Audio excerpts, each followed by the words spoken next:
Ito mga idol, mga idol. 10 peso coin, ano. Yan, 10 peso coin mga idol, Yan. Itong mga 10 peso coin mga idol ay binibili po ito or bibilhin ng ating mga kolektor.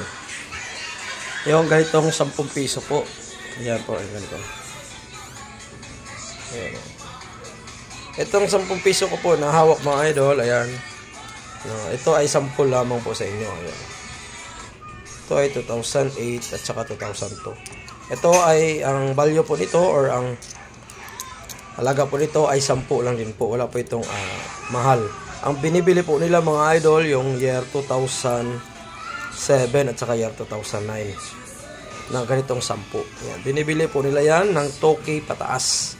Depende sa ganda ng inyong 10 peso. Yan, ito pong hawak ko 2008 saka 2002. Ayan, ay face value or kaya 10 lang din po ito. Wala po itong halaga na mahal. Ito po ay 10 lamang po sa inyo. Dapat po meron kayong 2007 at saka year 2009 sa 10 piso mga idol. Yan. Pag meron po kayong mga ganyan mga idol na year, yan, huwag nyo po kalimutan sa akin mag-PM dahil bumibili din po tayo mga idol. Year 2007, year 2009.